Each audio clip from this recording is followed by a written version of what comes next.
같이 사도신경으로 신앙 고백 드리시겠습니다. 전능하사 천지를 만드신 하나님 아버지를 내가 믿사오며 그 외아들 우리 주 예수 그리스도를 믿사오니 이는 성령으로 잉태하사 동정녀 마리아에게 나시고 본디오 빌라도에게 고난을 받으사 십자가에 못 박혀 죽으시고 장사한 지 사흘 만에 죽은 자 가운데서 다시 살아나시며 하늘에 오르사 전능하신 하나님 우편에 앉아 계시다가 거기로부터 산자와 죽은 자를 심판하러 오시리라.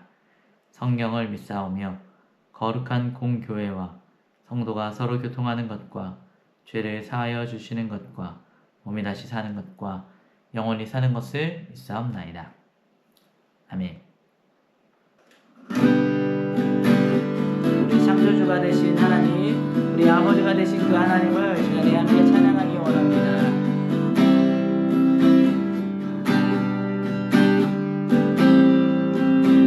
함께 찬양합시다. 나의 영질이 찬양하겠습니다. 나의 영질이 이루어지기 전 주님 나를 알고 계셨네.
할렐루야! 네, 함께 예배함이 은혜입니다. 월드컵 기간이죠. 한국 분위기는 제가 잘 모르겠지만 이것도 오스트리아도 월드컵 분위기가 좀 많이 있는 것 같아요. 오스트리아가 올해 28년 만에 월드컵 본선에 진출했다고 하더라고요. 그래서 사람들도 많이 무언가 기대하는 또 분위기가 있고, 가게들에 들어가 봐도 월드컵 굿즈들이 이렇게 막 다 엄청 많이 진열되어 있는 풍경들을 보게 됩니다. 이렇게 국제적인 대회가 열리게 되면 없는 애국심도 생기잖아요. 그래서 우리가 이 국가대표팀을 위해서 열심히 목소리 내서 응원하는 것도 애국심의 한 방법이겠지만, 또 나라를 위해서 꾸준히 열심히 기도함으로써 우리가 나라를 사랑하는 그 마음들을 표현할 수 있었으면 좋겠습니다. 지난 몇 주에 걸쳐서 예수님의 고별 설교에 대해서 같이 이야기를 나누었었습니다.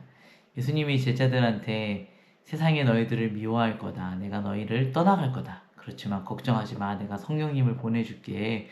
성령님과 함께 하면 너희들 마음 가운데 근심이 기쁨으로 바뀌게 될 거야. 이러한 이야기들을 우리가 같이 나누었습니다. 오늘은 이제 더 이상 예수님께서 제자들과 직접적으로 대화하시거나 제자들에게 무언가 말씀하시지 않으시고 이제 기도를 시작하시는데요. 아버지 하나님께 간절한 기도를 시작하십니다.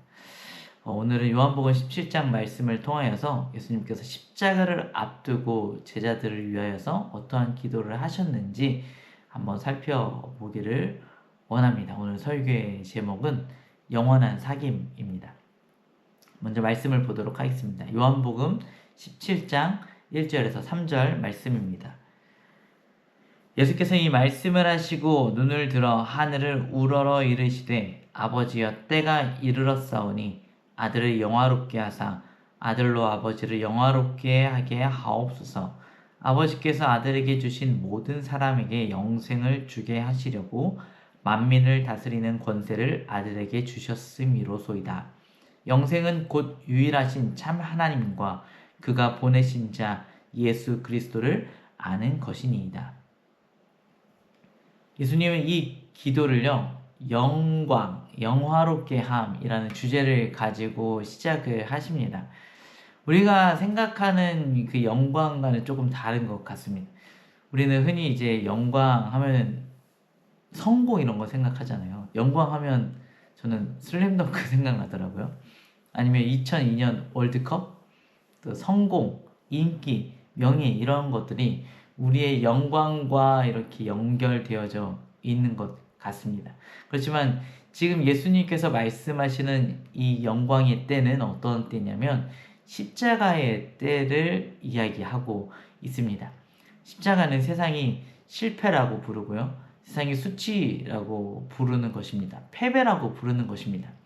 그렇지만 예수님께서는 그것을 반대로 생각하시죠.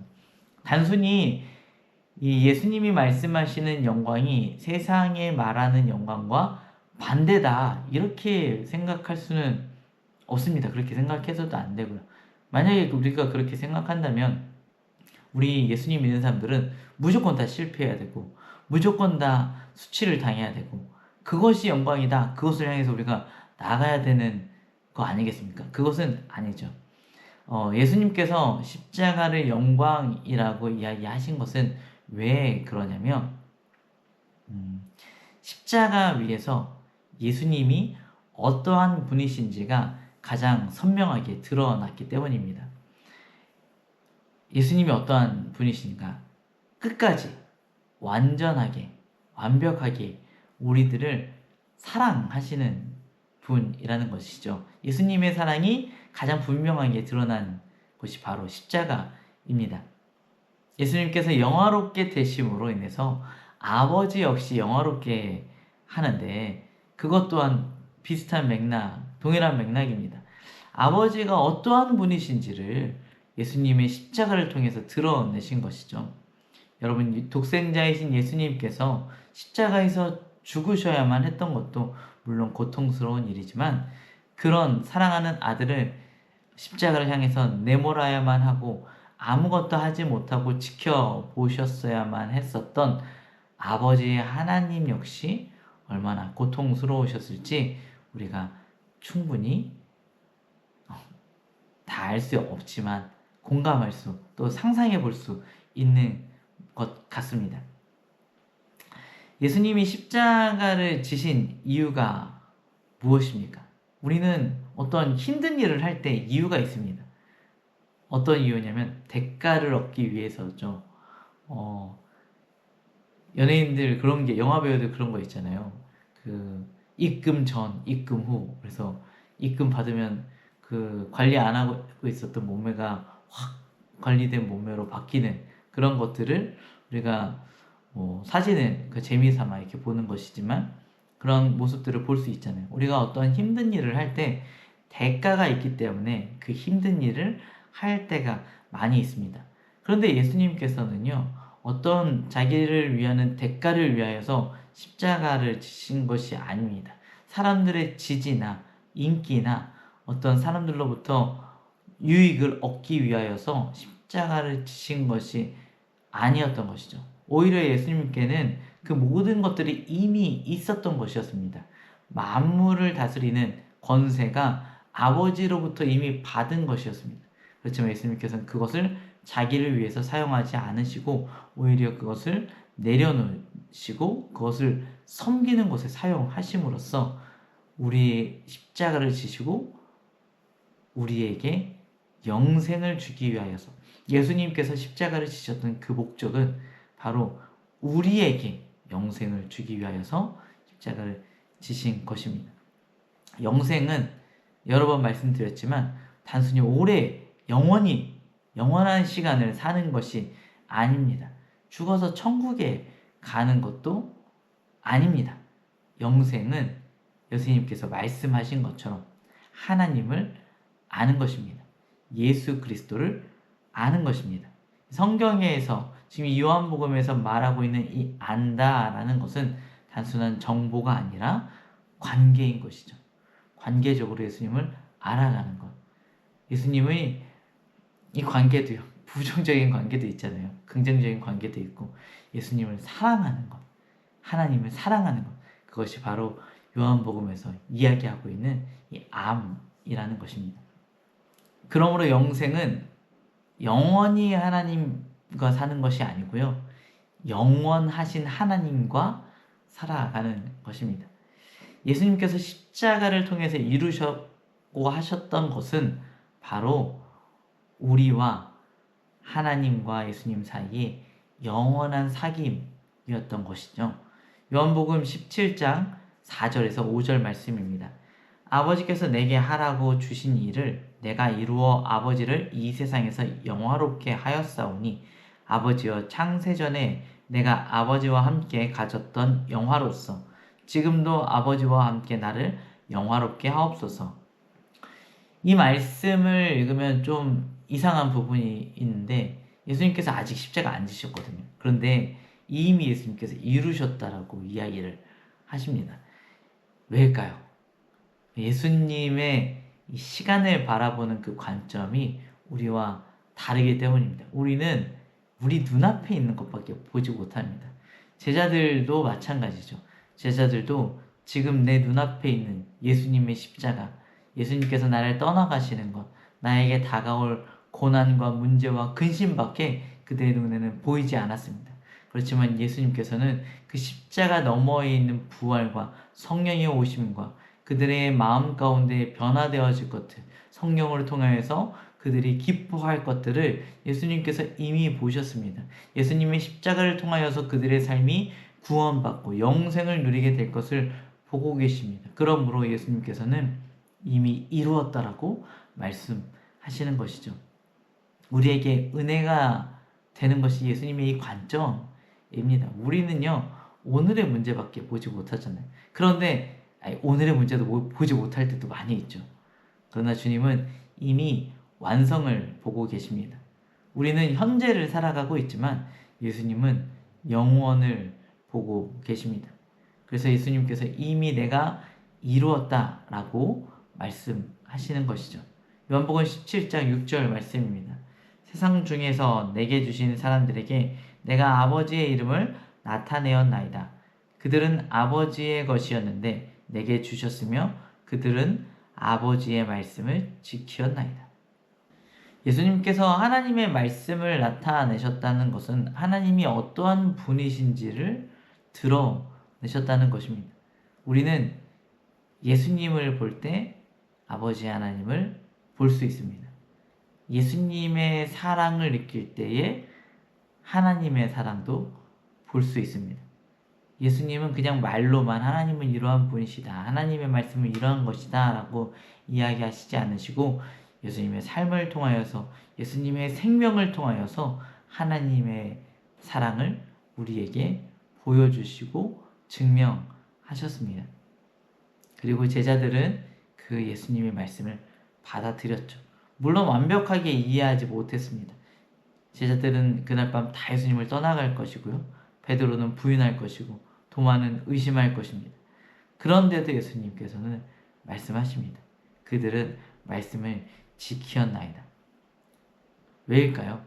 예수님께서는요, 우리의 실패를 하나하나 세시기보다 우리와의 관계를 이어가기를 더 원하셨기 때문입니다. 우리가 넘어지는 것보다 우리가 예수님께 붙어 있는 것을 더 기뻐하십니다. 우리의 삶에는 가지치기 되어져야 할 수많은 성숙하지 못하고 이제 썩어져 있는 부분들이 많이 있지만, 그럼에도 예수님께서는 우리가 예수님께 붙어 있는 그것 하나만을 바라보고 계시다는 것이죠. 그래서 우리가 매번 반복되는 실패 가운데서도 소망을 가질 수 있는 것입니다. 요한복음 17장 13절에서 17절 말씀입니다. 지금 내가 아버지께로 가오니 내가 세상에서 이 말을 하옵는 것은 그들로 내 기쁨을 그들 안에 충만히 가지게 하려 함이니이다. 내가 아버지의 말씀을 그들에게 주었사오매 세상이 그들을 미워하였사오니 이는 내가 세상에 속하지 아니함 같이 그들도 세상에 속하지 아니함으로 인함이니이다. 내가 비옵는 것은 그들을 세상에서 데려가기를 위함이 아니요 다만 악에 빠지지 않게 보전하시기를 위함이니이다. 내가 세상에 속하지 아니함 같이 그들도 세상에 속하지 아니하였사옵나이다. 그들을 진리로 거룩하게 하옵소서. 아버지의 말씀은 진리니이다. 예수님께서 지금 이 기도를 하고 계시는 이유는요, 아버지 하나님과의 어떤 관계라기보다 이 기도의 내용이 예수님께서 어떠한 기도를 하고 계시는지를 제자들이 알기 원하셨기 때문이지 않을까, 그런 생각이 듭니다. 예수님은요, 제자들에게 이 기도를 통하여서 기쁨을 주기를 원하셨습니다. 지금 기뻐할 상황이 아니잖아요. 위로받을 수 있는 상황이 아닙니다. 십자가가 다가오고 있고 예수님이 그들을 떠나갈 것인데, 세상이 그들을 미워할 것인데, 그런데도 예수님께서는 그런 그들을 위하여서 아버지 하나님께 중보의 기도를 드림으로써 기쁨을 주고자 하시는 것입니다. 제자들은 예수님의 기도를 통하여서 자기들이 얼마나 예수님의 사랑을 받고 있는지를 알게 될 것입니다. 예수님은 이어서 그들을 세상에서 데려가 달라고 기도하지 않으셨어요. 아이들이 세상에 있으면 많이 고난받을 텐데, 어려움 당할 텐데, 그런 거 겪지 않고 천국으로 바로 가면 얼마나 좋을까. 근데 예수님께서는 그렇게 기도하지 않으셨습니다. 고난을 피하는 것, 유혹을 받지 않는 그것을 위해서 기도하신 것이 아니라 고난을 견디어내고 유혹을 이겨내고 승리하기 위하여서 기도하셨습니다. 그것이 어떻게 가능할까요? 예수님의 제자들이니까 가능했을까요? 우리들은 너무나 연약하잖아요. 넘어지잖아요. 유혹이 다가올 때마다, 시험이 다가올 때마다 우리의 믿음이 승리하지 못할 때가 참 많이 있습니다. 우리 스스로를 생각해 보았을 때, 내가 이겨낼 수 있을까? 앞으로라도 내가 승리할 수 있을까? 그러한 생각들이 들 때가 있습니다. 그렇지만 예수님께서는 우리가 그것을 할 수 있다고 말씀하고 계십니다. 왜냐하면 우리 안에 예수님의 말씀이 있기 때문입니다. 예수님 말씀하시는 이 말씀은요, 그냥 정보가 아니라 이 말씀은 살아계신 말씀, 예수 그리스도를 의미합니다. 말씀을 통하여서 우리가 글로 된 이 말씀을 읽을 때에 그 말씀이 살아서 우리 안에 살아계신 예수 그리스도로 다가오는 것입니다. 말씀을 통해서 우리가 예수님을 만나고 예수님을 닮아가고 예수님을 사랑할 수 있게 되는 것입니다. 말씀을 통해서 예수님을 드러낼 수 있게 되는 것입니다. 요한복음 17장 20절에서 22절 말씀입니다. 내가 비옵는 것은 이 사람들만 위함이 아니요 또 그들의 말로 말미암아 나를 믿는 사람들도 위함이니 아버지여 아버지께서 내 안에 내가 아버지 안에 있는 것 같이 그들도 다 하나가 되어 우리 안에 있게 하사 세상으로 아버지께서 나를 보내신 것을 믿게 하옵소서. 내게 주신 영광을 내가 그들에게 주었사오니 이는 우리가 하나가 된 것 같이 그들도 하나가 되게 하려 함이니이다. 지금 이 예수님께서 중보의 기도를 하고 계시는데 그 중보의 대상이 갑자기 확 넓어집니다. 예수님께서 이 12제자, 가룟 유다를 제외하면 11제자만을 위하여서 이렇게 기도하고 계신 것이 아니라 예수님의 그 사랑을 통해서 예수님의 말씀을 통해서 그리고 지금 이 기도의 직접적인 중보의 대상이 되고 있는 이 기도를 듣고 있는 11제자를 통하여서 전파되어지는 예수님이 증거되어지는 모든 사람들 그들을 대상으로 한 기도로 이 기도가 바뀌어집니다. 예수님의 기도는요 우리를 위한 기도입니다. 예수님께서 여기에서 또 하나 놀라운 것을 말씀을 하시는데 하나가 되게 하옵소서라고 예수님께서 기도하고 계십니다. 이것은 단순히요 야 이제 하나가 되자 우리 친하게 지내자 라는 이야기가 아닙니다.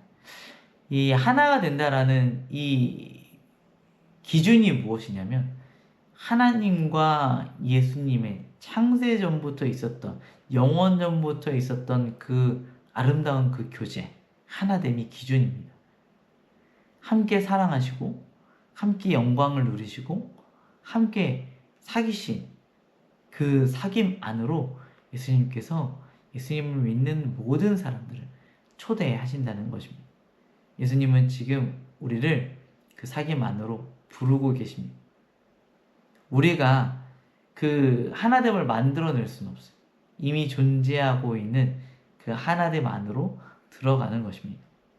22절에 내가 그 영광을 우리들에게 주신다고 말씀을 하시는데 우리가 오해하지 말아야 됩니다. 우리가 예수님과 같은 영광을 누린다는 것이 아니라요.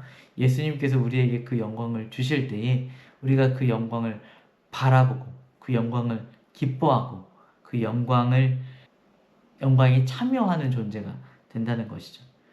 성부와 성자가 누리던 그 사랑의 사귐 안으로 우리가 들어간다는 것입니다. 예수님의 소원이 무엇이었나요? 예수님의 소원은요, 예수님의 안락이나 예수님의 성공, 예수님의 인정이 아니었습니다. 또 예수님의 소원이 우리들의 어떠한 영달, 성공이 아니었습니다. 우리와 함께 하시는 것, 우리가 영생을 누리게 되는 것, 그것이 바로 예수님의 소원이었고 그것이 구원이자 영원한 사귐인 것입니다. 그리고 예수님께서는 마지막까지 아버지를 알게 하겠다라고 말씀을 하십니다. 왜냐하면 하나님의 목적은요, 사랑이기 때문이죠. 어떤 지식적으로 알아가는 것이 아니라 관계적으로 알아가는 것입니다. 이 예수님의 이 기도의 마지막이 너무나 아름다운 문장으로 끝나는데요. 요한복음 17장 26절 말씀입니다. 내가 아버지의 이름을 그들에게 알게 하였고 또 알게 하리니 이는 나를 사랑하신 사랑이 그들 안에 있고 나도 그들 안에 있게 하려 함이니이다. 사랑하는 아이들 처치 성도님들, 창세기에서 우리는요, 인간이 하나님과의 그 놀라운 사귐을 잃어버리는 것을 보게 됩니다. 그런데 요한복음 17장에서 예수님께서는 그 사귐의 회복을 위하여서 기도하고 계십니다.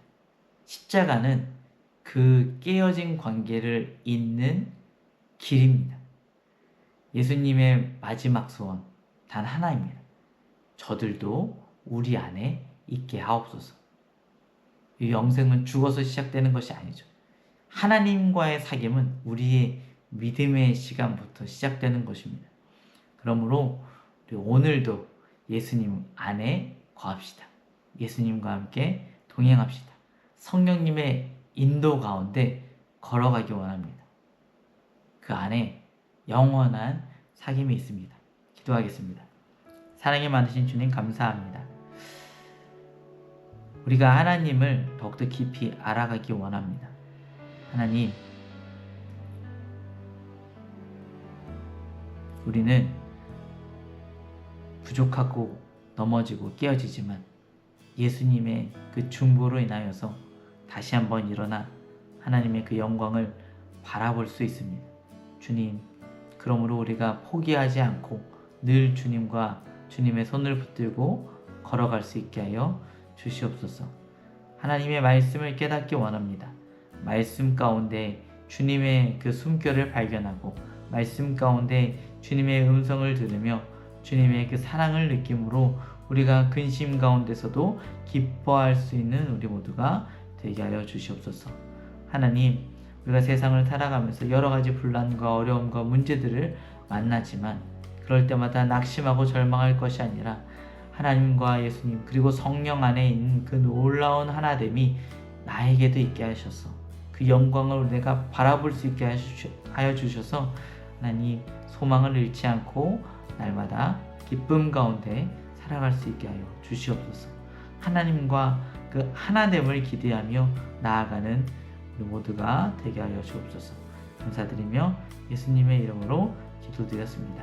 아멘. 주기도문 하시겠습니다. 하늘에 계신 우리 아버지여, 이름이 거룩히 여김을 받으시오며 나라가 임하시오며 뜻이 하늘에서 이루어진 것 같이 땅에서도 이루어지리다.